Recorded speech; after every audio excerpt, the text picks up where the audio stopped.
Have you heard the phrase, proteins are the building blocks of life?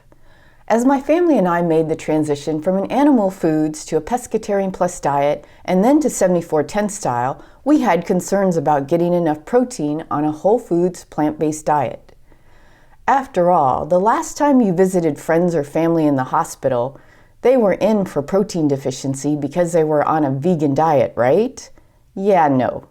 In all seriousness, before doing our research, we did have a preoccupation with this individual macronutrient, protein. We were no longer getting our protein from meat or seafood. Wouldn't we become protein deficient and waste away? Let's cut to the chase. Gunnar Johansson writes, "In the scientific literature, no documented case of protein deficiency is described when the energy requirement is met, i.e. when there is no starvation, anorexia, lost appetite disease, or the like." That includes those on a whole foods plant-based diet for you doubters out there. Let's take a look at this issue in more detail. First, a little context. What are proteins and what do they do? Proteins are large, complex molecules that play many critical roles in the human body and all living organisms. Proteins are worker molecules that are necessary for virtually every activity in your body. For example, there's a protein called alpha-keratin that forms your hair and fingernails, and also is a major component of feathers, wool, claws, scales, horns, and hooves. There are muscle proteins called actin and myosin that enable all muscular movement, from blinking to walking to breathing to jumping. Antibodies are proteins that help defend your body against foreign invaders, such as bacteria and viruses. There are enzymes in your saliva, stomach, and small intestine that are proteins that help you digest food. There is the hemoglobin protein that carries oxygen in your blood to every part of your body. Protein is made up of hundreds of thousands of smaller units called amino acids, which are linked to one another in long chains. It's a sequence of amino acids that determine each protein's unique structure and function. You may have heard about complete or incomplete proteins and wondered which are the best proteins. We'll tackle amino acids and protein quality in another video. These are a few of the many proteins that your body makes. Just to be clear, these are not the dietary proteins that you eat every day. Where do proteins come from? Dietary proteins are in foods from both plants and animals. Fat, carbohydrate, and protein as macronutrients make up almost all the weight of food aside from water, with the remaining small amount being the vitamin and mineral micronutrients. As we digest food, our bodies break up dietary protein in that food into 20 different amino acids. Our bodies combine the amino acids into the proteins that we need. Dr. T. Colin Campbell in the China study writes that proteins will wear out on a regular basis and have to be replaced. When digested, these proteins give us a whole new supply of amino acid building blocks to use in making new protein replacements for those that wore out. As our bodies reuse amino acids from the body's own protein, about 90 grams of protein comes from saliva, stomach, secretion from bile and pancreas, epithelial cells, plasma protein, enzymes, and intestinal flora. As a result, as Gunnar Johansson writes, in practice, it is almost impossible to compose a diet, even a vegan diet, with too little protein or too little of all the necessary amino acids, thanks to the body's recovery program of free amino acids. Pretty amazing that most of the protein we need is coming from recycled amino acids. Can we really get enough protein from plants? You knew the answer, right? Yes, you can, as long as you are eating enough of them.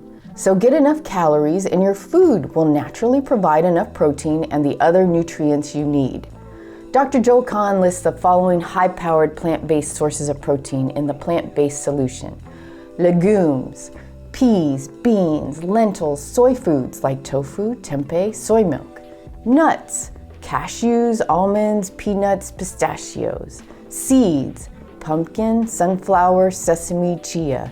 Grains, 100% whole wheat, oats, buckwheat, millet, quinoa, amaranth, pasta, bread. In reality, there's protein in all plants, even a small amount of protein in spices. You might be interested in some numbers from the USDA's National Nutrient Database on proteins. Tofu has a lot of protein at over 21 grams for half of a cup. Black beans have over 15 grams of protein.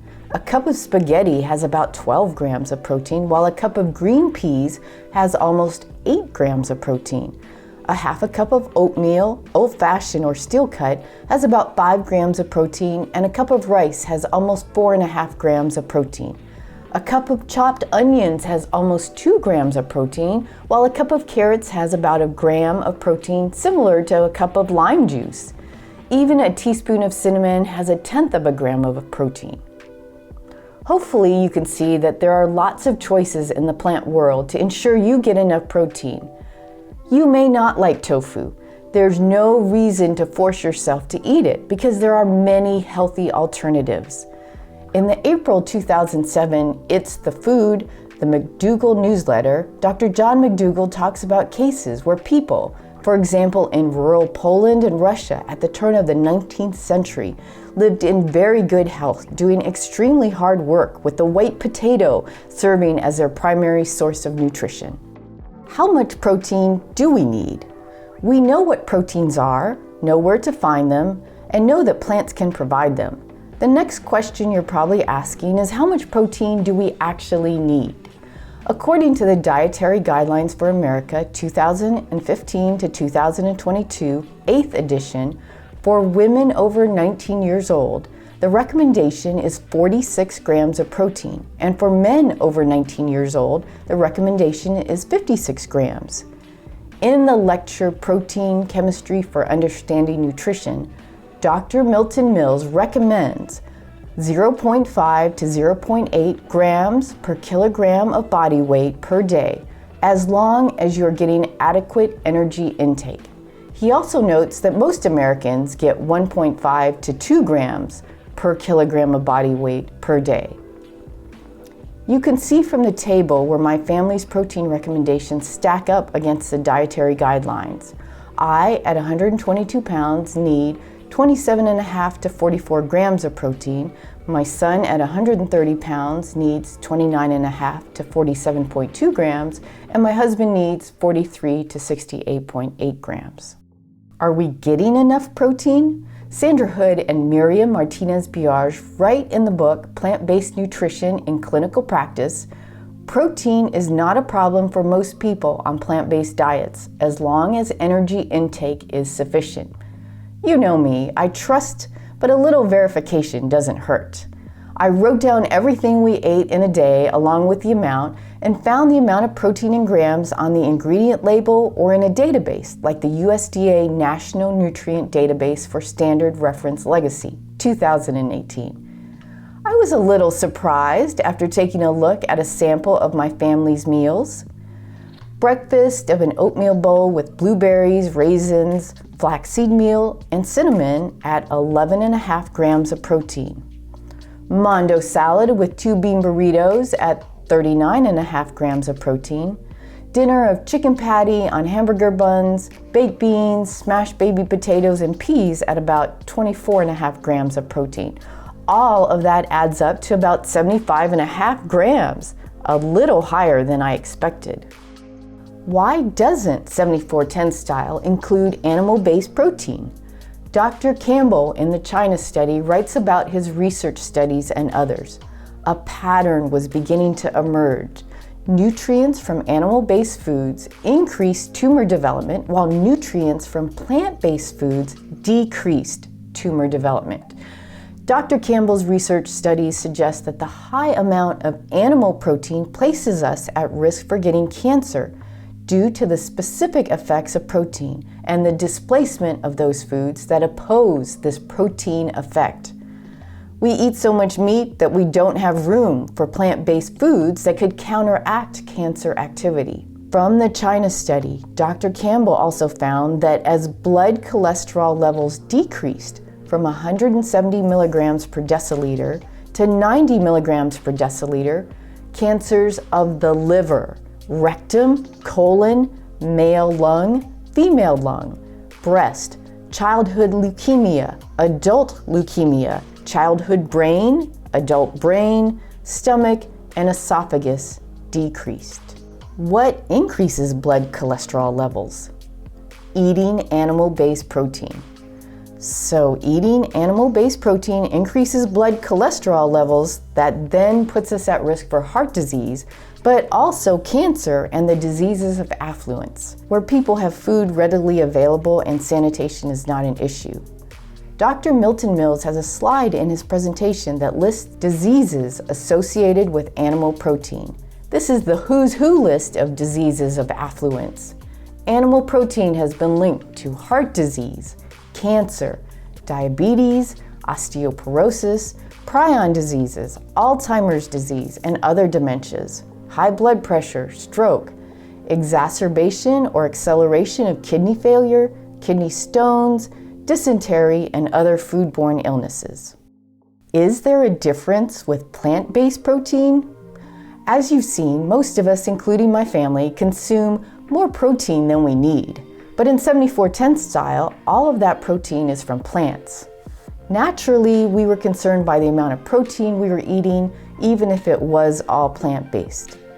In one of Dr. Campbell's research studies, in this case with David Chulsinger, they found that plant protein did not promote cancer growth, even at the higher levels of intake. They used casein for the animal-based protein and gluten for the plant-based protein. Casein makes up 80 to 85% of cow's milk protein, and gluten is the protein of wheat. In this graph, foci are precursor clusters of cells that grow into tumors. The graph shows that gluten did not produce the same result as casein, even when fed at the same higher 20% level. In other words, eating plants does not promote cancer growth, even at high levels, and they even help to decrease the amount of cholesterol made by the body. The 10 principles of 7410 style provide a holistic framework designed to give my family and me a sense of well-being, both physical and mental, the energy to do the things we would like to do, and feeling a joy for life. The bottom line, we get more than enough protein, and plant-based protein does not promote cancer growth or increase the risks of the chronic diseases of affluence. My family and I did have a misguided preoccupation with this one individual macronutrient, amazing as it is. I really like how Mikhail Carlson says it in the blog titled, "How Much Protein Do We Need? RDA versus Dietary Guidelines."